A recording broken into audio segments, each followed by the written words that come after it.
sejam muito bem-vindos ao Ela é o Elo, um espaço onde histórias reais nos conectam, nos fortalecem e nos inspiram. Hoje vamos conhecer uma trajetória construída com coragem, decisões importantes e, acima de tudo, propósito.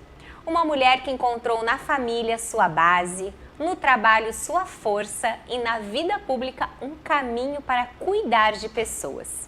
Fica com a gente, porque a história de hoje é daquelas que tocam o coração e fazem a gente refletir sobre o nosso papel no mundo.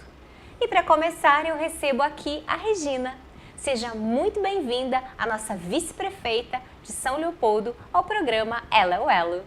Olá, que bom, eu que agradeço esse convite, essa oportunidade de estar aqui conversando contigo e falando um pouquinho mais sobre as mulheres, sobre tudo aquilo que a gente vem fazendo dentro da vida pública e também da nossa história.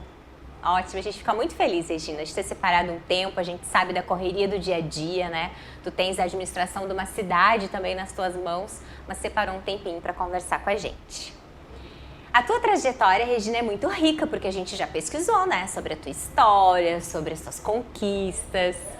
Tu és mãe da Luíse, do Renato, esposa, empresária por muitos anos. Conta pra gente, quem é a Regina além dos títulos? A Regina é uma pessoa muito ligada à família, que tem uma disciplina na vida, que eu sei que através do trabalho, de uma rotina, é como a gente consegue conquistar e realizar os nossos projetos.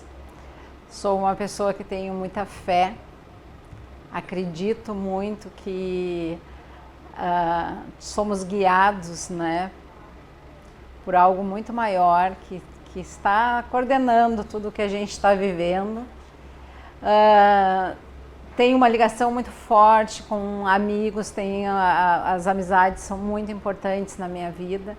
Então eu valorizo tudo que faz parte desde da minha infância, né, até hoje. As pessoas que passam, que chegam dentro da minha vida e dentro da vida da minha família. Tu tiveste uma longa caminhada como empresária, enfrentando os desafios reais de quem empreende no Brasil. Em que momento tu sentiu que era hora de desacelerar e mudar o caminho, ou tu continuas sendo empresária e vice-prefeita? Não, a minha vida de empresária acabou em 2018, quando eu vendi a minha empresa. Foi uma longa história, eu venho de uma família de comerciantes, meus pais também tinham comércio, eu tive comércio, foi uma fase muito boa da minha vida. Trabalhei muito, passei por algumas dificuldades. Quando a minha empresa tinha 12 anos, eu estava no auge da minha vida ali como empresária, 25 funcionários, um comércio forte dentro da cidade. Eu passei por um incêndio, perdi tudo, reconstruí. Sou muito grata a tudo que aconteceu naquela época, porque eu acredito que o nosso trabalho ele é construído, tanto como empresário, com fornecedores, com clientes, com os próprios colaboradores, né? E nesse momento difícil eu tive a ajuda de todos eles, junto com a minha família. Então foi possível se reerguer, recomeçar, e em muito pouco tempo a minha loja já estava quase do mesmo tamanho de quando tinha incendiado. Mas justamente por esse trabalho e por esse reconhecimento das pessoas que estavam envolvidas, né, dentro desse comércio. Então, para mim foi muito bom, tenho boas lembranças, boas histórias, mas resolvi mudar, né? Não sabia exatamente o que eu ia fazer, e nessa transição eu me tornei consteladora familiar. Eu sempre amei esse universo das terapias. E então foi uma mudança uma mudança bem forte, eu digo, né? Porque sair daquela agitação do dia a dia como empresária, de todos os desafios que tu tem todos os dias, para buscar esse acolhimento, né, com as pessoas, que é a terapia da constelação familiar. E como que entrou a política, então, na tua vida? A política, eu venho de uma família de políticos. Meu pai era político, foi 2 vezes vereador em São Leopoldo e também foi 2 vezes prefeito em Sapucaia. Trabalhou na emancipação da cidade. E então eu cresci numa casa onde a política era muito ativa, onde o ambiente era político. Mas eu acredito que os filhos de políticos não gostam da política, né? Porque a política tem as suas injustiças, traz algumas dores, né? E então eu sempre quis me manter muito longe. Mas na enchente, né, com o grupo que eu tenho das Mulheres Solidárias, nós trabalhamos muito. E esse trabalho também despertou interesse, né, para que o atual prefeito de São Leopoldo me convidasse para ser vice-prefeita. E deu certo, nos elegemos, né? E hoje estou nesse desafio. Vivendo essa nova etapa. Sim. E eu ia comentar, né, se tu já trouxesse isso, que tu vens de uma família com forte presença, né, na vida pública, e tu acredita, quando tu foi convidada para fazer parte, então, dessa gestão do município de São Leopoldo, que esta é uma vocação ou foi uma oportunidade? Hoje eu vejo como um propósito, né? A política não é fácil, e principalmente para nós mulheres, né? É algo que é muito desafiador, é muito competitivo, é um universo que eu não imaginava que eu encontraria. Mas o que me mantém é olhar para frente e ver um propósito, ver tudo aquilo que a gente pode transformar, a forma como que a gente pode colaborar e contribuir para que a vida das pessoas melhore. E o que me faz também permanecer é a fé. Nesses momentos mais difíceis, eu me conecto com algo muito maior, que eu penso tem que ter um propósito. Porque a minha vida mudou muito quando eu entrei na política. Eu já estava numa fase da vida, com a vida organizada, não é? Com tempo, trabalhando numa terapia que a constelação familiar é lindíssima, né? Ela resgata a história das pessoas, ela faz com que tu te conecte com a tua história, com a tua família. E apesar de todas as dores, dificuldades que as pessoas passaram, ela faz com que tu olhe para aquilo, deixe lá atrás, não é? Aquela dor, para que tu possa seguir em frente, porque às vezes as pessoas carregam a vida inteira aquelas dores e não conseguem ver tudo aquilo de bom que está acontecendo no presente. Focam na dor e acabam não vivendo os momentos felizes do presente. Então, quando tu consegue olhar para tudo isso com amor e dizer, ok, isso foi lá, mas a partir de hoje eu posso fazer diferente, posso fazer diferente com meus filhos, eu posso fazer diferente no meu trabalho, eu posso fazer diferente no meu relacionamento, tu consegue ampliar, né, para um horizonte onde existe 1000 possibilidades de amor, de prosperidade, onde tu olha realmente para aquilo que vai passando na tua frente e não presa às dores do passado. Então a constelação faz com que tu traga, que essa dor seja a tua força, né? E que tu valorize a tua história, que tu reconheça a importância de pai e mãe, que tu reconheça o teu papel como esposa ou como marido e tenha essa hierarquia dentro da família, que é muito importante. Hoje em dia as pessoas acabam se perdendo um pouquinho, né? Então a constelação é uma terapia lindíssima. E eu estava vivendo esse momento muito bonito. Algo totalmente, né, diferente da vida de poder empresária, ajudar, né? De poder ajudar as pessoas a se conectarem com a sua história.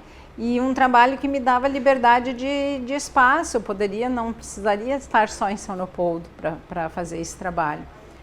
Então vem a política e faz essa bagunça toda. Mais uma mudança. Mais uma mudança, mas eu só entrei porque eu tive o apoio do meu marido, eu tive o apoio dos meus filhos e também permaneço porque eles continuam me apoiando, né? E eles são a base. Eu sempre digo, eu preciso estar nesse cargo, mas a minha família tem que estar bem. Né? No momento que isso interfere, as coisas já ficam muito mais difíceis. Então, e eu acredito que estou conseguindo dar conta, né? Equilibrar todos Equilibrar esses papéis. tudo isso, e porque eu sei dar valor a essas prioridades, né? Tu trouxeste muito a questão do propósito, né? Da política ter o propósito, tu conseguir ver o poder de transformação na vida das pessoas que a política tem, né? Porque a gente constrói políticas públicas e a gente coloca em prática e muda, traz qualidade de vida para as pessoas.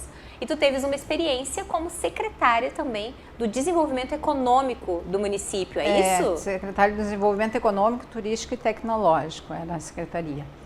Foi uma grande experiência. Deixei grandes projetos, um deles foi o MEI nos Bairros, onde nós formamos diversas pessoas no ano de... Eu fui secretária de janeiro de 2025 até janeiro de 2026. E nesse um ano nós formamos 2 turmas, né, em cursos no MEI nos Bairros, que era esse programa que foi criado, onde as pessoas que Bolsa Família ou mulheres que já estavam sem uma profissão, sem uma atividade, né, filhos criados, agora eu tenho tempo, no que eu posso trabalhar, nós formamos costureiras, panificadoras, no curso de corte e costura, eletricista e cuidador de idosos. Então o MEI nos Bairros, ele levava essa formação aos bairros, com uma parceria que a gente teve com o Senac e o Senai, uma excelente parceria. Tivemos também, trabalhamos muito sobre o turismo de São Leopoldo. São Leopoldo é o berço da colonização alemã e isso estava esquecido, esse sentimento de pertencimento, as pessoas não tinham mais, então nós criamos diversos eventos na cidade. O Pet Day, que era um dia que era de adoção de animais, mas nós colocamos toda a economia solidária com bancas, trazíamos música, atração, para que as pessoas voltassem a ocupar os espaços públicos e também movimentassem a nossa economia.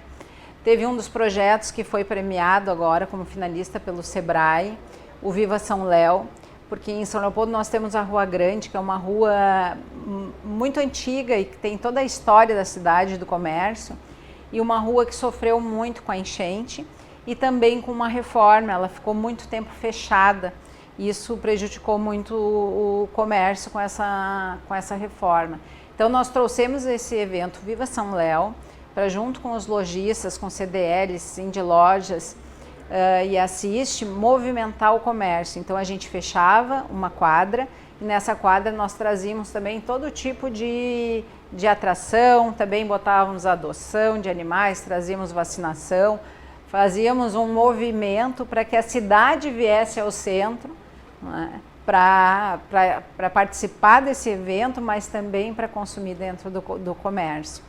Então tivemos o Avança São Léo, vários programas que nós criamos dentro da secretaria para realmente movimentar o desenvolvimento, que é da onde vem o sustento depois para a educação, né? Para a saúde, para a segurança, né? Vem do desenvolvimento econômico da cidade.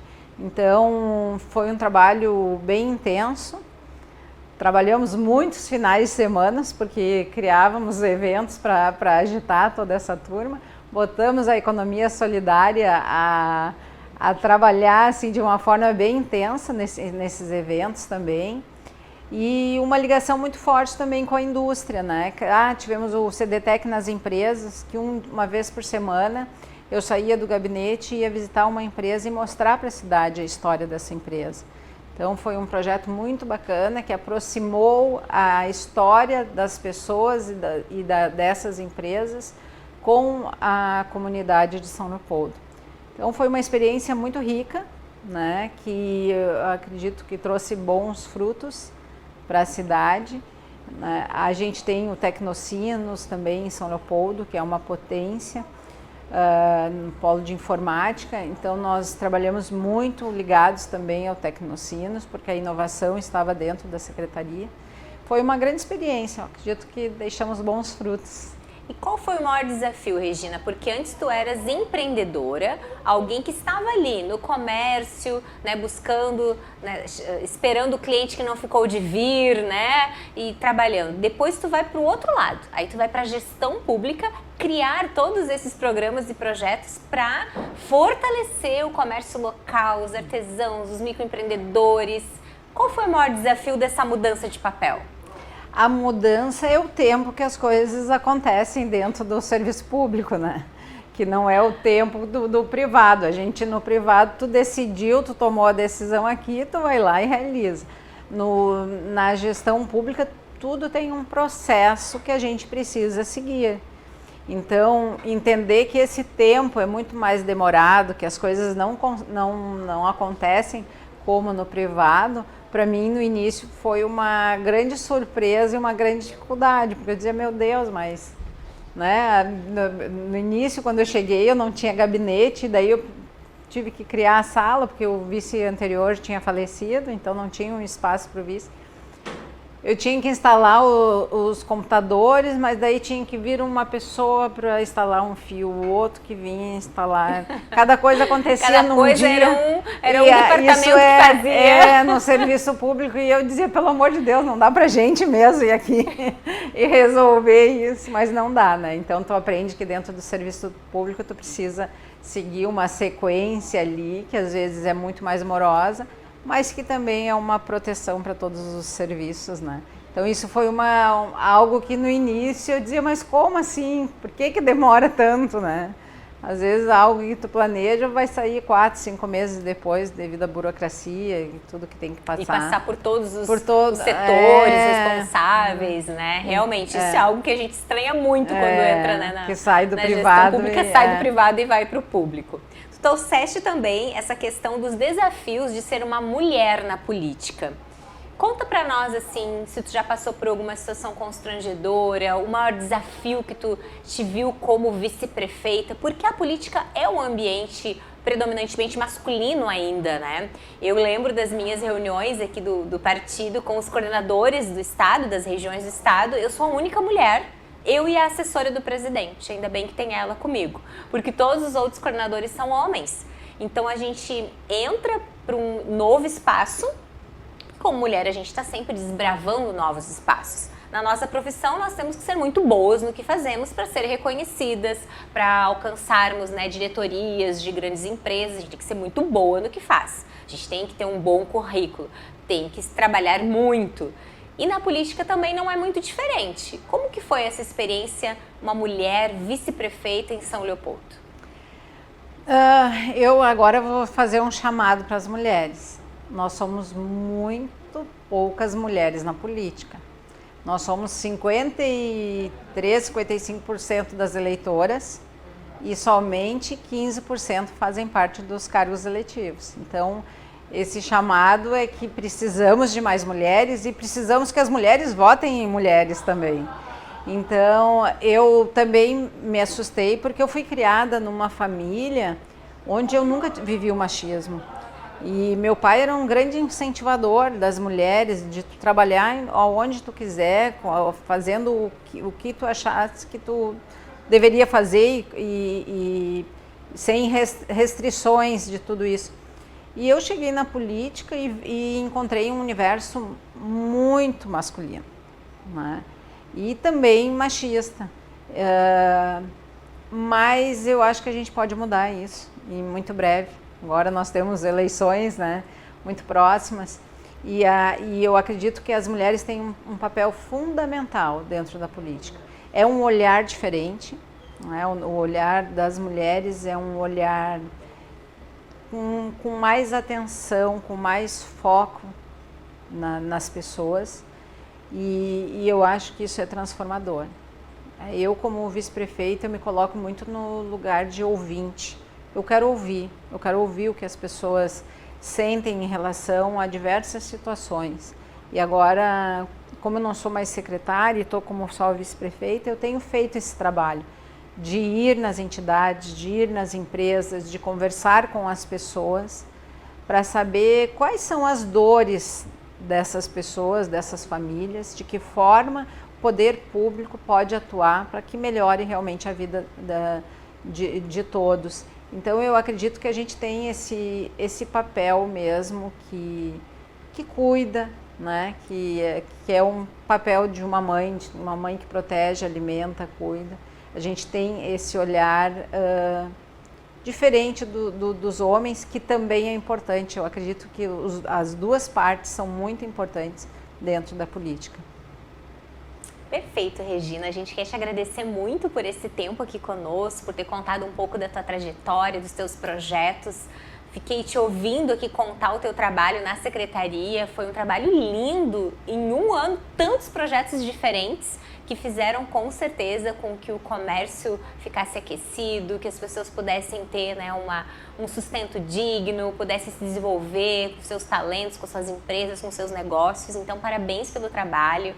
Conta aqui com o nosso programa também para divulgar as suas ações lá em São Leopoldo, para trazer novidades. A gente está sempre com as portas abertas e te desejar muito sucesso nesse caminho. Para nós, mulheres, é muito importante ter outras mulheres ocupando espaços de poder, porque a gente se sente representada, né? Eu sei que ali tem uma mãe, uma esposa, uma filha, uma amiga, alguém que tem as minhas dores, que conhece o meu dia a dia, que conhece os meus desafios, mas ela tá ali, ela tá ocupando aquele espaço, então ela pode ser a minha voz, ela pode me representar. Então, parabéns pela tua coragem de manter esse legado da tua família, né? Teu pai já vinha com esse chamado, esse propósito de servir a comunidade. E que Deus seja sempre na tua frente, né? Te guiando, te dando sabedoria, te iluminando para tomar as melhores decisões. Ai, agradeço, Deise. Fico muito feliz com as tuas palavras e acho que o nosso trabalho em conjunto é muito importante para a sociedade.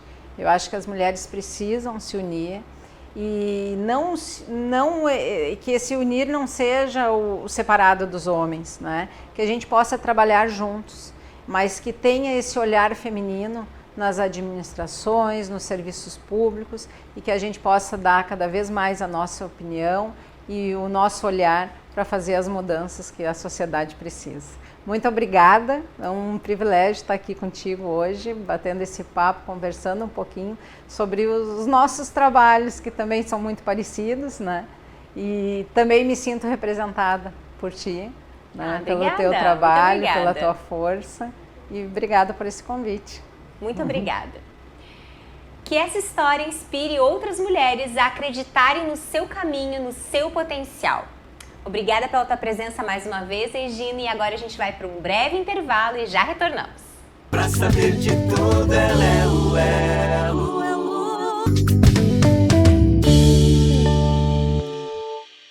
Estamos de volta com o Ela é o Elo. E neste segundo bloco, o nosso tema é histórias de superação.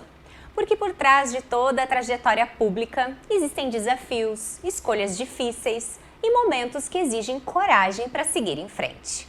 E hoje eu recebo alguém que começou muito jovem na vida pública, enfrentou grandes responsabilidades e construiu uma trajetória marcada por desafios e recomeços. Seja muito bem-vindo, Maurício Zedrick. Obrigado, Deise. Um privilégio poder estar aqui construindo mais um elo dessa cadeia de solidariedade que tu tem mostrado através do programa, através do teu trabalho, da tua história de luta. E resultado disto é poder ver mais pessoas sendo atendidas. E é muito, muito legal a gente poder compartilhar as experiências, porque muitas das pessoas que estão nos assistindo vão se ver representados. E isso é talvez o motivo dessa inspiração, da superação que a gente tem encontrado. Ver que exemplos arrastam multidões. E é o que tu tem feito aqui, é um privilégio meu poder estar contigo. E o meu privilégio, né, de estar contigo, que tem uma carreira já longa, já teve muitos mandatos. Eu que estou iniciante, né, na política, iniciando, nem tive um mandato ainda, só de primeira-dama, como eu digo, que eu nem fui eleita. Eu estava ao lado do marido, né? Mas tem uma inconfidência aqui que eu quero fazer. A Deise, para nós, é uma grande promessa de transformação de uma nova forma de encontrar a política do Rio Grande do Sul. E eu falo isso para todas as pessoas que creem que o lugar de mulher é na política, o lugar de uma menina que é empreendedora, que é sonhadora, que é idealizadora, mas que tem realizações, como o teu caso, faz com que eu me sinta muito orgulhoso em poder ter uma jornada ao teu lado, porque no Rio Grande do Sul, nós vemos cada vez mais a necessidade de pessoas reais fazerem política. E reais são aquelas pessoas que conhecem as ruas, os bairros, a vida da dona de casa, a vida da empreendedora, a vida do empreendedor, a dificuldade que a gente encontra na segurança, na saúde. Isso tudo nos dá uma lição de entrega, de voluntariado, que eu me sinto muito representado em poder sonhar com uma pré-candidatura tua à deputação estadual, porque eu sei que no Parlamento Gaúcho a gente precisa de pessoas que saibam interpretar sentimentos e fazer com que isso se torne política de verdade. Mas hoje o papo é contigo, a gente quer conhecer a tua história. Maurício, quando a gente fala em superação, muitas vezes as pessoas enxergam só o resultado. Mas eu quero começar lá atrás. Tu entraste na política com apenas 19 anos, muito jovenzinho. Quais foram os maiores desafios que tu enfrentaste nesse início tão precoce? Eu entrei com 19 anos na política partidária, porque a política que eu fazia era política comunitária aqui em Porto Alegre. Eu tinha um grupo de colegas de escola que a gente tinha uma ação de voluntariado. Escolhia uma creche, levava doações, levava aquele material escolar. E uma dessas creches nos tocou muito, que é a creche da Tia Beth, ali na Bom Jesus. Era uma creche que as crianças ficavam no chão batido. O esgoto passava na frente da escolinha. E a gente via a violência, via aquilo, a falta de atenção, de cuidado, de carinho com aquela molecada. E aí, o nosso grupo foi fazer um pedido a um dos vereadores da cidade naquela eleição, naquele mandato, para corrigir o esgoto, pelo menos. Não podia passar esgoto ali. Ele, toda vez que passava um carro, jogava esgoto dentro do pátio da escola. E aquele vereador não deu a menor atenção para nós. E a gente disse o seguinte, não, se o vereador tem o papel de cuidar da cidade e ele não nos ajudou nessa demanda, vamos escolher um de nós e vamos concorrer. Ai, que bacana! E sobrou para mim concorrer. Sobrou para ti? Sobrou para mim. E aí foi quando a gente fez a minha primeira eleição para vereador em Porto Alegre com 19 anos. Esse trabalho mostra o que significa o foco que tu tem abordado aqui, a superação. Graças à forma com que a gente começou a fazer política, e não é o Maurício, é um conjunto de ideias, é um conjunto de propósitos, de valores. Hoje a creche da Tia Beth é um espaço reconhecido de excelência e de qualidade nutricional, educacional, proteção da infância e da adolescência, garantindo que na comunidade da Bom Jesus, que é uma comunidade carente aqui de Porto Alegre, tivesse ações que mudassem a história de vida daquelas crianças e daquelas professoras. Então eu comecei com 19 anos concorrendo e na primeira eleição eu não tive sucesso. Eu fiquei numa suplência, fiz 2.500 votos, foi uma belíssima votação, mas não resultou naquilo que a gente estava concorrendo. Deu muita dor de cabeça, deu muita incomodação, a gente ficou brabo com o resultado, mas aprendeu que já era um marco. E aquilo poderia ser maior ainda quanto mais pessoas a gente pudesse liderar. E foi quando nós nos elegemos vereador em Porto Alegre. Fui vereador de Porto Alegre, fui secretário de obras da capital, fui deputado federal, fui deputado estadual, fui secretário de Estado da micro e pequena empresa. Nessa carreira toda, o que eu vejo que aconteceu comigo e que acontece contigo é a oportunidade da gente ouvir e reunir propósitos de pessoas diferentes para alcançar um resultado melhor. Para cada uma que sonha com uma política efetiva e que traz vontade de voltar a fazer parte dela. E isso talvez seja a nossa grande pegada aqui. Transformar isso em ação. Partido político é importante para quem quer concorrer, mas as nossas principais formas de conduzir valores são através de temas, de propósitos, de missões que a gente lidera e que eu vejo tu liderando também. E o maior desafio sendo tão jovem? Vamos pensar que tem jovens que estão nos assistindo que querem ser vereadores, querem ser candidatos a deputado. Qual foi o maior desafio que tu já pode dar um conselho para esses jovens? É um desafio que é comum com quem é novo. E não é novo só de idade. É novo no cenário que incomoda o sistema que está em curso. Que é a desacredibilização, ser desacreditado. Dizer não vai ter chance. Não é teu espaço, não é teu de direito, porque tem um status quo, tem um costume de quem está não querer abrir a mão. E quem está, e quando tem uma derrota, quando tem um espaço político que é perdido ou é assumido por outras ideias, se incomoda com isso. Então o fato de ser jovem, o fato de ser novo na política, jovem de idade, é a pessoa ser testada a todo momento será que tem capacidade mesmo de fazer?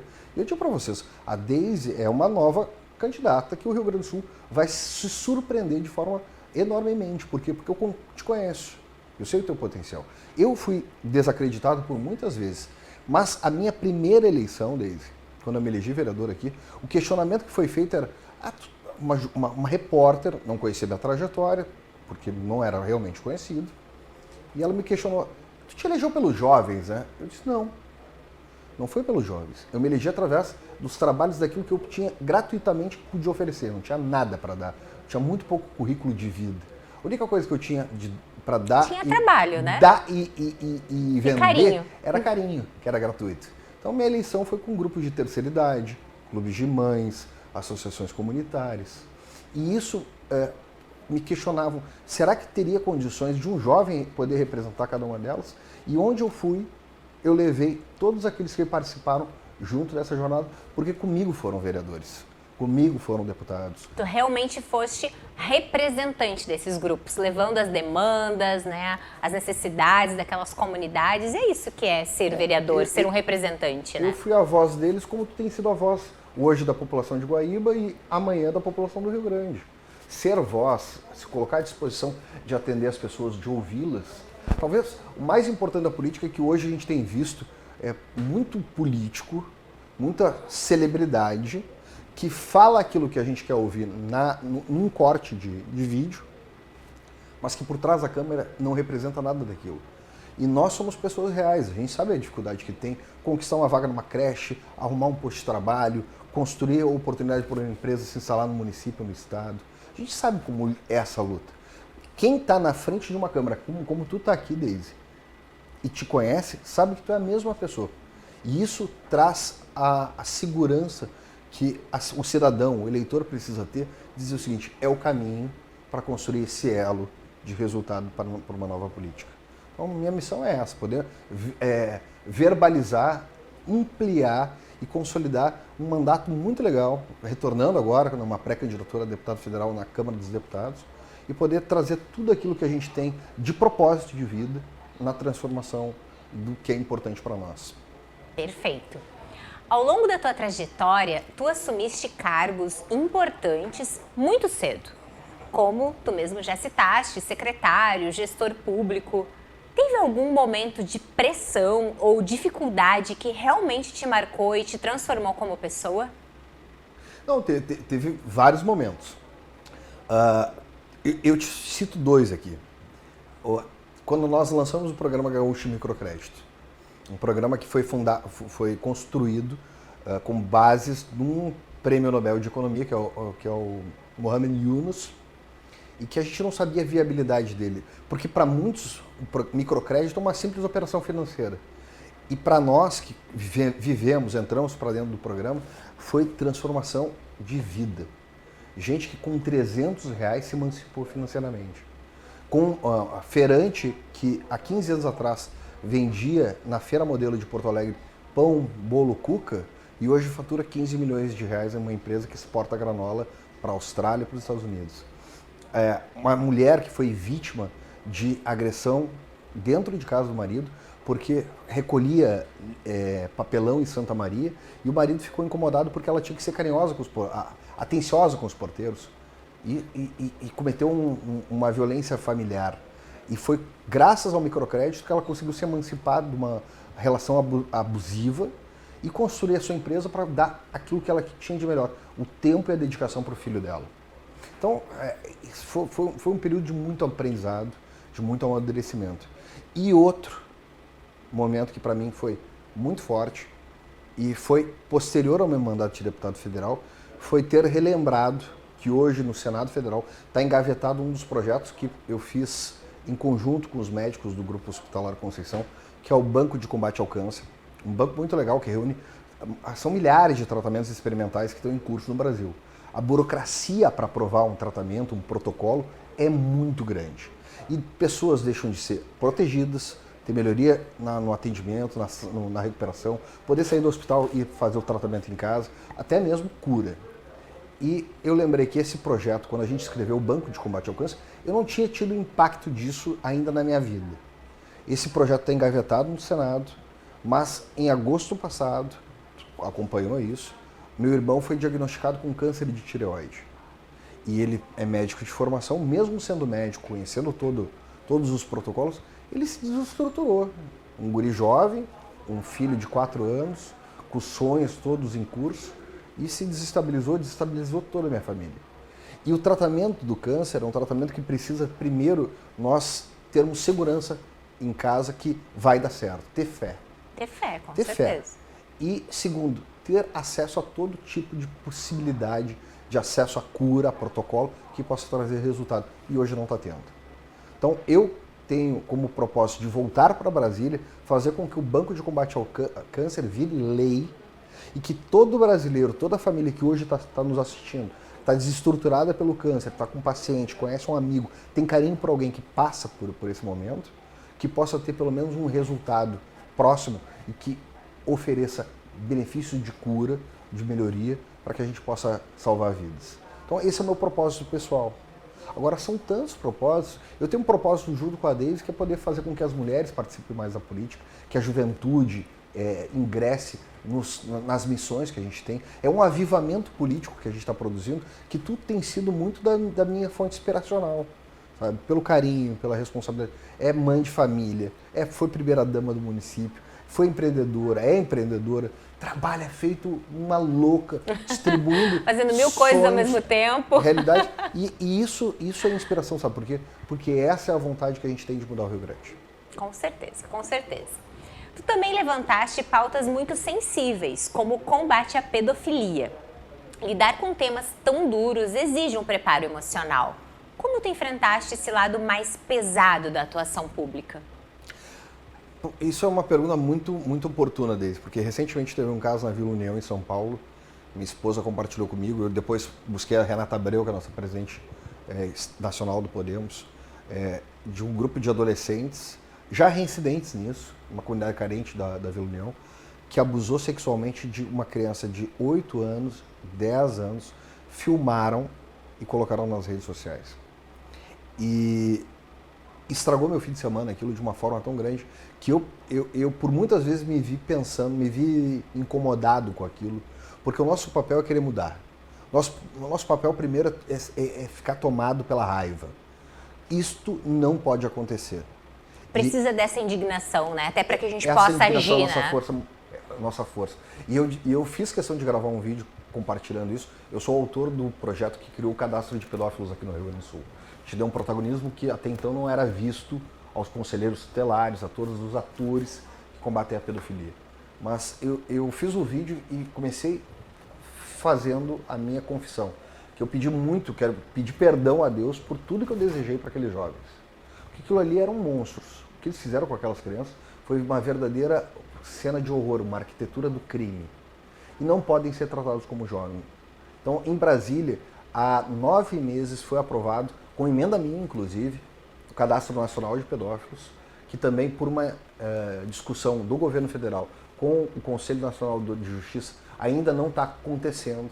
Mas o modelo que nós sonhávamos é um modelo muito parecido com os Estados Unidos. Tu abre o aplicativo, coloca o nome da tua rua e na região deverá aparecer todas as pessoas que têm condenação transitada em julgado para casos de pedofilia, de abuso sexual e de exploração sexual. Só que nos Estados Unidos, além de colocarem a foto, colocam o carro que o indivíduo usa, o telefone, o endereço, quais são os lugares que são vedados a ele participar, como praças, parques, regiões próximas de escola, porque o lugar de pedófilo é na cadeia, para mim. Para não dizer mais, não querer avançar mais sobre isso. No mínimo, o lugar do pedófilo é na cadeia. Quem comete uma violência sexual não cria muitas vezes uma cicatriz de pele, mas cria uma cicatriz na alma, não corrige mais. A pessoa vai crescer com esse problema. E são muitos casos. E eu vou aproveitar aqui, o Ela é o Elo, para dizer e compartilhar quem conhece, quem tem suspeitas de que está havendo algum tipo de abuso ou violência sexual, Disque 100, que é um disque de denúncia anônimo. A gente está salvando, está protegendo pessoas. E isto tem também, para nós que somos operadores desse combate, tem um peso muito grande. Porque muda a forma com que a gente vê o mundo, com que a gente não imagina que a maldade possa ter tanta agudeza, ser tão aguda, que a gente tem que reescrever um caminho onde o mecanismo de transformação seja o acompanhamento e a educação, dar oportunidade para restabelecer isso, porque as famílias estão perdendo cuidado. A escola está sendo delegada para cuidar e criar filhos onde a função é do lar. E aí vem aquela dificuldade. Pais, por exemplo, de famílias atípicas, o índice de separação, o índice de casos onde o homem sai de casa e deixa toda a responsabilidade para a mulher é muito grande. Então, a gente tem que deixar de ser moleque, se tornar homem, deixar de aproveitar e curtir só festa e ser mulher de verdade, esposa, mãe, destinada e entendendo o seu papel de protagonismo para a gente ajudar a construir essa nova história que a gente quer ver acontecer. Pra gente poder efetivamente proteger as nossas crianças, porque são os seres mais lindos, mais puros, né, que nós temos, e realmente todo e qualquer tipo de violência contra as nossas crianças causa muita revolta, causa muita indignação. Nem tudo na política também são vitórias, né? Tu já trouxesse isso, essa questão das críticas, né? Dos desafios.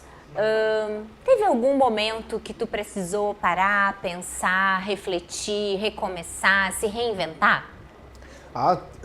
Tem e terão muitos aí. Muitos. Vão ter muitos pela frente. Principalmente porque a gente acaba nos dedicando integralmente ao que a gente faz. E quando a gente se dedica integralmente ao que a gente faz, a gente acaba muitas vezes deixando de atender e ser atencioso com outras coisas que estão ao nosso lado. Eu, por exemplo, tive agora a oportunidade incrível de casar, de virar pai de pet, de cuidar de casa, cortar grama. Foi uma oportunidade. Curtir a tua casa. Curtir a minha casa, curtir a minha família. Coisa que eu desde os 19 anos estava... tinha só os momentos de festa. Hoje eu tive condições de ver o quanto isso é importante e o quanto isso faz a gente ser sólido. Nós nos tornamos uma muralha com a nossa família também. Nós nos tornamos um verdadeiro leão para enfrentar qualquer tipo de desafio. Nossa família é a nossa base. Isso foi um grande aprendizado.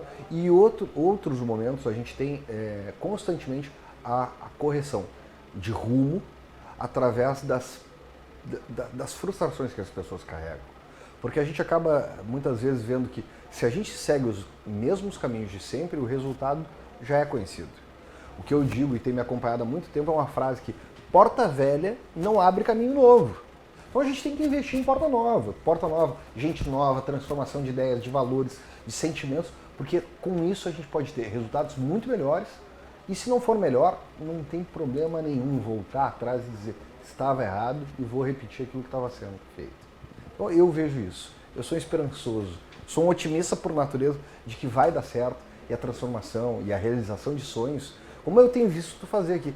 Ela é o Elo, é um palco de superação também para muitas pessoas que têm medo de estar na frente da TV, têm medo de colocar um microfone e dar o seu testemunho, mas quando falam, nos encantam, nos dão a oportunidade de conhecer esses novos caminhos e ver que a superação está em acreditar, em perseverar. E isso tem sido a nossa grande... Tu já falou um pouquinho sobre essa questão desse novo momento, né? Novamente como pré-candidato a deputado federal, agora nas eleições de 2026. E o que tem te movido? Porque também tu trouxe agora que curtiu, né? Um tempo fora, então, do mandato, com a tua família, com a tua esposa, com a Deia. Beijo pra Deia, que é maravilhosa. Mas o que tá te movendo, então? Até para quem está em casa, o que move alguém a deixar a sua família, deixar a sua profissão, deixar talvez a sua paz, sua área de conforto, a sua zona de conforto, para entrar num desafio, colocar o seu nome à disposição novamente e enfrentar essa luta? Propósito. Eu não aceito que os nossos sonhos, os nossos projetos, as nossas missões não sejam respeitados. Aquilo que está acontecendo lá com o Cadastro Nacional de Pedofilia me agride demais, porque todo silêncio protagonizado pelo governo federal, pelo Conselho Nacional de Justiça, implica numa criança sendo violentada, sendo abusada a cada 6 minutos no Brasil. Nós somos um dos lugares no mundo que tem a maior produção de conteúdo pedófilo do planeta. Há muitos indícios, não só na Dark Web, no Discord, em redes sociais, de aliciamento de crianças para a exposição das suas imagens para adultos, para homens, pastores, professores, médicos, desembargadores, como foi recentemente o caso de Minas Gerais, que consomem esse material, que são os verdadeiros monstros na vida dessas crianças. E eu não vou me calar com isso, gente. Meu propósito é, em Brasília, fazer com que a efetividade desse projeto seja plena, que coloque no seu devido lugar, e é triste a gente reconhecer isso, mas como advogado e como a advogada que tu sabe muito bem que muitas vezes as nossas leis do sistema brasileiro não são tão eficazes quanto as leis do crime, por exemplo. Que na cadeia esse tipo de crime não é aceito. Então, eu rogo para que cada pedófilo esteja na cadeia, que pague sua pena vivo, sofrendo as consequências do seu crime. E esse propósito é um propósito que eu tenho, voltar a Brasília para isso. E o propósito que chocou e que, graças a Deus, foi superado pela minha família, que é essa questão do câncer. Eu quero saber a quem interessa ter tanta burocracia para a gente disponibilizar acesso a pessoas que estão enfermas, que estão muitas vezes num leito de hospital. Por que não pode acessar protocolo que pode melhorar a vida delas? São milhares de projetos que estão em estudo.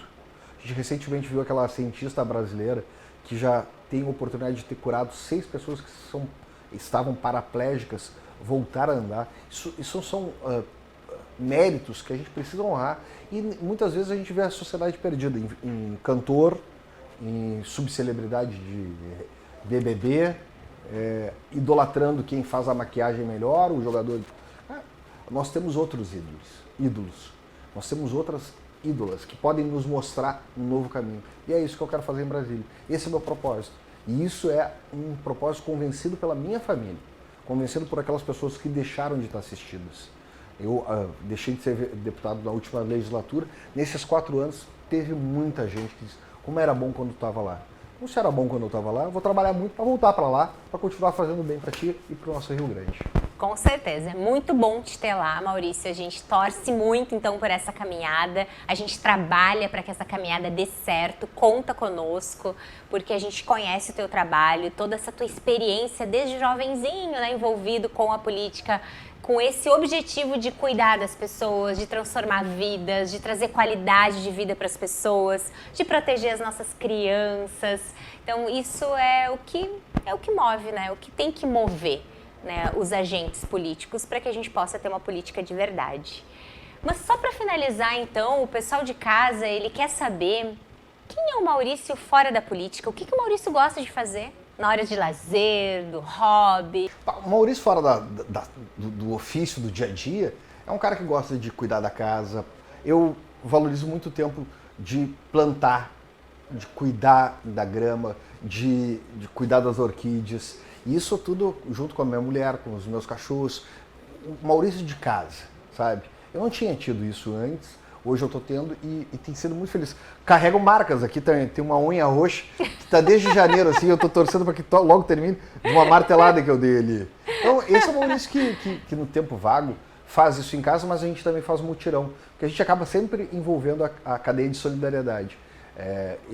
Recentemente a gente foi limpar o pátio de uma senhora que não tinha condições, e gasta energia, brinca e vai colecionando amigos. Esse talvez seja o meu grande privilégio, colecionar amigos para ajudar a construir uma vida melhor para cada um. Muito obrigada, Maurício, por esse tempo aqui com a gente, por ter contado um pouquinho da tua história. A gente ficou muito feliz de te receber. Obrigado, eu que agradeço. E juntos somos elo para a corrente do bem que o Rio Grande do Sul precisa. Histórias como a tua mostram que crescer exige coragem, persistência e propósito. O Elo é o Elo segue conectando histórias reais que inspiram. E daqui a pouquinho tem mais uma conversa especial que conecta histórias reais da nossa gente no Papo Local, que hoje traz um bate-papo leve, direto e cheio de verdade, com convidados que fazem a diferença aqui na nossa região. Fica com a gente, o Elo é o Elo já volta com o Papo Local. Pra saber de tudo, ela é o Elo.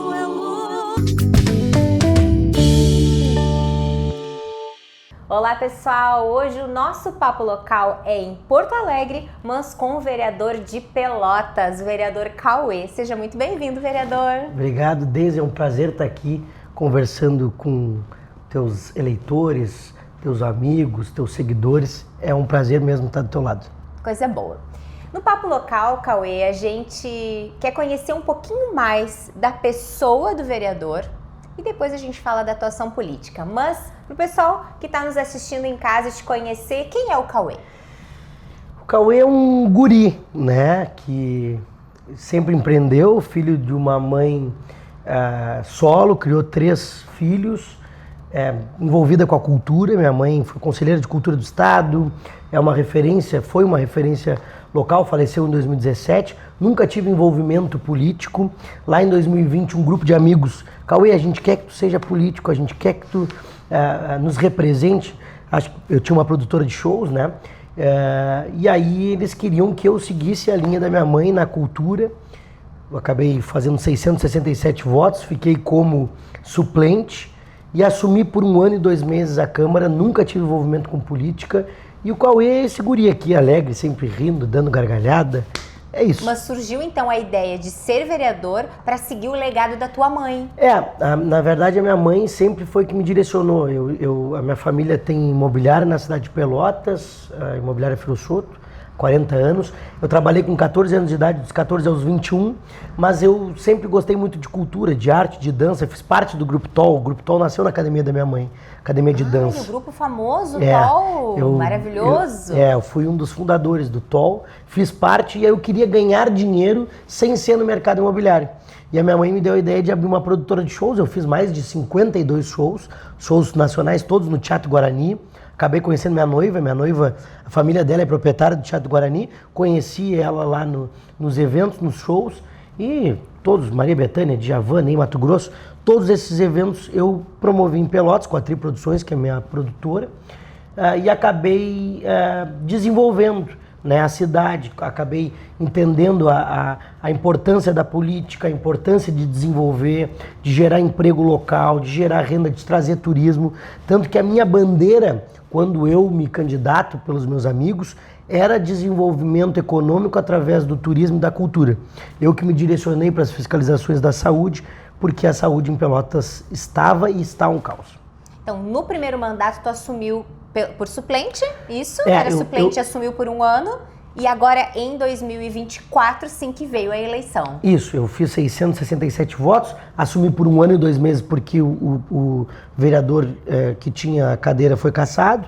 Eu acabei assumindo por 1 ano e 2 meses e aí fiz 470% a mais, a gente acabou fazendo 3.230 com esse trabalho de fiscalização. Gente, 3.330 votos, é muito voto, Cauê, que bacana, mas isso também é resultado de muito trabalho. De muito trabalho. Na verdade, eu abri mão da minha vida aí. A minha noiva, acabei conversando com ela e falando, olha, eu tenho um caminho que é ajudar as pessoas de Pelotas. Então, eu comecei a trabalhar de manhã, de tarde, de noite, de madrugada. Comecei a fazer fiscalizações de madrugada no pronto-socorro, nas UBSs, atendendo a população. Né? Pelotas, quando eu assumi a Câmara, tinha 34 mil pessoas na fila do SUS, hoje tem 110 mil, Deise. 110 mil pessoas. Eu digo que a nossa cidade é uma cidade doente, porque tem 110 mil pessoas. É uma cidade de 430 mil habitantes, 110, 20% praticamente estão na fila do SUS. E a gente, com o trabalho de fiscalização, de buscar recursos, a gente acaba tentando diminuir essa fila. Então, tu inicia o mandato com o foco na cultura, no turismo, desenvolvimento econômico, e claro que está trabalhando com essas bandeiras, mas aí a população é que te chama para essa questão da fiscalização da saúde. Eu continuei com a bandeira da cultura e do turismo, tanto que eu fui o vereador que mais conseguiu recursos para a cultura de Pelotas, né? É o 3º ano consecutivo que a gente consegue recursos para o carnaval, para eventos culturais, mas o meu foco acabou se voltando para a saúde, porque sem saúde não tem educação, sem saúde não tem segurança, sem saúde não tem cultura, então... Não tem como aproveitar a cultura se não tiver saúde. Exatamente. Né, Cauê? E como que é esse trabalho? Porque as pessoas que não estão envolvidas diretamente com a política ou que convivem com políticos, com agentes políticos, elas não entendem essa dedicação de 24 horas. Porque o vereador, ele é vereador 24 horas. As pessoas não vão te chamar só das 9 às 17. Como é que tu faz para equilibrar a vida pessoal com a noiva, um tempo de lazer, o cuidado com a tua saúde? Como é que tu tem feito isso? Então, na verdade, eu até respeito, tem vereadores que acham que a Câmara de Vereadores fecha às 2 e às 2 acabou o expediente, não é o meu caso. Nossa equipe atende das 8h30 às 5 da tarde na Câmara de Vereadores e depois a gente sai para demandas na rua. Então, claro, no meio da manhã às vezes eu saio, no meio da tarde às vezes eu saio para atender as demandas, mas sempre de madrugada eu estou no pronto-socorro, porque o pronto-socorro de Pelotas atende 1.400.000 pessoas na região de Pelotas. A pessoa caiu em Canguçu, vai para Pelotas. A pessoa caiu em Capão do Leão, vai para Pelotas. Então eu passo as madrugadas lá porque nas madrugadas não tem especialistas. E só vai o especialista com muita cobrança, com muita fiscalização, ligando para um lado, ligando para o outro. E é difícil conciliar uma vida pessoal quando tu trabalha 24 horas. Claro que tem que ter um tempo. E eu tiro na semana 2 dias para fazer isso, para fazer exercício físico, para jogar um futebol, mas eu confesso que essas prioridades da vida pessoal, do me cuidar, e eu sei que isso é perigoso, mas eu deixo ela mais embaixo e eu trabalho muito, muito mesmo, sempre viajando, conseguindo recurso. Pelotas não tem deputado estadual e o vereador acaba fazendo esse trabalho de buscar recursos e ajuda, assim como eu te procurei, assim como, né, a gente conversa e discute bastante Pelotas para tentar solucionar os problemas de lá, que estão postos. Né? Qual que é o maior desafio do vereador Cauê para esse ano, agora, 2026? O maior desafio do vereador Cauê nesse momento é diminuir a fila de cirurgias. Né? A gente acabou indo para Brasília na semana passada, a gente conquistou R$1.900.000, né, para a Santa Casa de Misericórdia, e a gente está buscando R$1.500.000 do Ministério da Saúde para reduzir a fila de cirurgia, né? Porque, de fato, como eu te disse, é um caos. Pelotas é o centro das cidades na região. O meu desafio nesse momento é diminuir, né, essa fila. E o que está posto aí, né, que é a gente tentar fazer uma representatividade através das pessoas, dos eleitores, de amigos, de um grupo político, de pessoas dedicadas para a gente poder representar Pelotas. Perfeito, vereador. Redes sociais para o pessoal que está assistindo o nosso Papo Local, poder acompanhar o teu trabalho, te conhecer melhor, dá um recadinho final pro pessoal. É @Cauê Firosoto, FUHRO Souto, SOUTO, é difícil um pouco de escrever, mas botou @Cauê, eu vou aparecer lá. Quem quiser nos acompanhar, quem quiser nos trazer ideias, quem quiser nos trazer demandas, só nos seguir, nos chama, eu mesmo que respondo todos o WhatsApp e o Instagram. A gente tem uma equipe, mas o meu Instagram sou eu mesmo, faço questão de falar individualmente com cada um. Às vezes a gente demora um pouquinho, porque são muitas pessoas, mas eu mesmo que respondo com áudio, só nos chamar que a gente está à disposição para ir te encontrar, para discutir de política e para conversar sobre tudo. Perfeito, então esse é o vereador fiscalizador de Pelotas. Muito obrigada, Cauê, por esse bate-papo. Sucesso, né, nos teus novos desafios, que tu consiga alcançar todos os teus objetivos. Eu que agradeço de estar contigo e agradeço a ajuda que tem dado para o Pelotas, as discussões que a gente tem feito para melhorar a qualidade de vida do cidadão pelotense. A gente volta para o estúdio então e segue com o programa no nosso estúdio. Beijo no coração. E a gente volta deste Papo Local que trouxe mais uma história cheia de verdade, conexão e inspiração para todos nós. É sempre muito bom ver como a nossa comunidade é rica em pessoas que fazem a diferença, cada uma do seu jeito, mas todas com o mesmo propósito, transformar realidades. E o Elo é o Elo segue conectando histórias que tocam, ensinam e mostram que juntos somos mais fortes. E assim a gente chega ao final de mais um Elo é o Elo, hoje com histórias fortes, reais e cheias de propósito, que mostram o quanto a união e a empatia podem transformar momentos difíceis em esperança. Eu espero que esse programa tenha tocado o teu coração, assim como tocou o meu. E se você perdeu algum trecho ou quer rever esse episódio com mais calma, fica tranquilo. O Elo é o Elo tem reprise aos sábados, ao meio-dia. E você também pode assistir quando quiser lá no YouTube do Porto Alegre 24 Horas e no meu canal Deise Maranata. Obrigada pela tua companhia, por estar com a gente e por fazer parte dessa corrente do bem. Um beijo no teu coração e até o próximo Elo é o Elo.